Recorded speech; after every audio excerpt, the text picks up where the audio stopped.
ઓલપાડ સાયણ અને કીમ ગામના વેપારીઓ આશીર્વાદરૂપ 1968માં સ્થપાયેલ અને 3583 સભાસદો ધરાવતી વાર્ષિક 140 કરોડનું ટર્નઓવર કરતી ધ ઓલપાડ સાયણ કીમ સહકારી મંડળીની 45 લાખના ખર્ચે બનેલ કીમ શાખાની નવી ઓફિસનું લોકાર્પણ વન અને પર્યાવરણ મંત્રી મુકેશ પટેલના હસ્તે કરવામાં આવ્યું. ઓલપાડ સાયણ અને કીમ ગામે નાના વેપારીઓને ધિરાણ કરનારી આ સહકારી બેંક આજે કીમ ગામે નવી ઓફિસ વધુ સુવિધાયુક્ત અને કીમ અને આજુબાજુના વિસ્તારમાં 1470 સભાસદો માટે આશીર્વાદ બનશે. આ લોકાર્પણ કાર્યક્રમમાં ડિરેક્ટરો, સભાસદો અને સહકારી આગેવાનો મોટી સંખ્યામાં હાજર રહ્યા.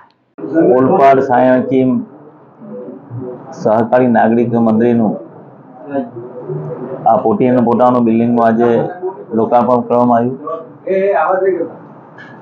ઓલપાડ સાયણ કીમ સહકારી મંડળી રિકરિંગ ખડીને રોજ નાના મોટા લોકો ધંધો કરતા હોય અને રોજગાર માટે જે લોકો મોટા પ્રમાણમાં વ્યાજ આપીને પૈસા લેતા એની જગ્યાએ આ બેંક નાના જે લોકો છે 5,000થી લઈને 10,000થી લઈને 6 લાખ સુધી જે લોન આપે છે એના માટે આ એક આશીર્વાદ સમાન બેંક છે.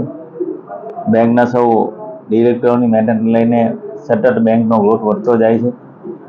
આજે પણ આ બેંક 140 કરોડનું ટર્નઓવર, આટલી નાની બેંક હોવા છતાં બી આટલી 140 કરોડનું ટર્નઓવર કરતી આ બેંક નાના લોકોની જે સુવિધા મળે છે, જે લોકો વ્યાજેથી બહારથી લાવીને પૈસા લાવતા 10% વ્યાજથી લાવતા હતા, કોઈ 15% વ્યાજથી લાવતા હતા, એમાંથી મુક્ત કરવાનું કામ આ ઓલપાડ સાયણ કીમ નાગરિક સહકારી બેંકે કર્યું છે. એટલે તમામ ડિરેક્ટરોને હું અભિનંદન બી આપું છું અને બધા આ જ રીતે બેંકનો ગ્રોથ જેમ આજે 55 વર્ષથી ચાલે છે.